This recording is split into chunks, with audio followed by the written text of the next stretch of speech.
So first పొలం దున్నినప్పుడే దుక్కిలో కలిపి అవన శుద్ధి వాడాను. తర్వాత 3-4 months కి మళ్ళీ డ్రిప్ ఇరిగేషన్ నుంచి వాటర్లో సాల్వ్ చేసి ఇచ్చాను. తర్వాత ప్రాణ్య ఒక 35 days to 40 days గ్యాప్లో ప్రాణ్య ఒక 3-4 times చేశాను.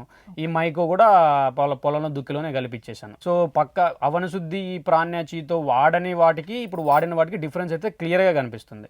సో స్టెమ్ అన్నది బాగా బలంగా ఉంది, అదొక డిఫరెన్స్. నెంబర్ ఆఫ్ లీవ్స్ ఇదొక డిఫరెన్స్. కాయ క్వాలిటీ కరెక్ట్ గా ఉంది. తర్వాత వెయిటేజ్ లైక్ లెంత్ వెయిట్ ఈ రెండు కరెక్ట్ గా ఉన్నాయి కాబట్టి గెల మీద 5 to 6 kgs డిఫరెన్స్ అయితే ఖచ్చితంగా అబ్జర్వ్ చేయగలుగుతాం. దాదాపు 5 to 6 tons డిఫరెన్స్ అయితే ఉంటుంది ఒక ఎకరానికి. ఆదాయ పరంగా చూస్తే ఇప్పుడు ఫర్ సపోజ్ టన్ 15 to 20,000 ఉంది అనుకోండి, మినిమం 15,000 వేసుకుంటే 15 to 6 90,000 ప్రాఫిట్ అయితే ఉంటుంది. ఒకవేళ 20,000 ఉంటే అది 1 lakh ఇలాగా అది మార్కెట్ రేట్ ని బట్టి ఇంక్రీజ్ అయ్యే ఛాన్స్ ఉంటుంది. సో ఎకరానికి అయితే 40 బస్తాల వరకు వాడారు. యూరియా, పొటాసు, సూపరు, చెక్క ఇలాంటివన్నీ దాదాపు 40 బస్తాల వరకు వాడినట్టున్నారు. నేనైతే 30 మ్యాక్స్ 30 28 లేదా 30 వరకు వాడాను. ఇప్పుడు ఒక్కొక్క బస్తా కాస్ట్ 1700 1500. ఇప్పుడు వైట్ పొటాస్ అయితే 1500 1600 ఉంది. జింక్ సల్ఫేట్, మెగ్నీషియం సల్ఫేట్ ఇలాంటివి అయితే 3000 అలా ఉంటాయి. సో నేను 10 బస్తాలు 10 ప్యాకెట్స్ తగ్గించడం వల్ల ఒక్కొక్క ప్యాకెట్ మీద 1500 to 2000 కాస్ట్ మిగిలినా సరే నాకు 10 అంటే దాదాపు 20,000 సేవ్ అయింది. సో 20,000 మనం ఇచ్చే ఎరువులో సేవ్ అయింది, మనకు అదొక 1 lakh వరకు ప్రాఫిట్ ఎక్కువ వస్తుంది.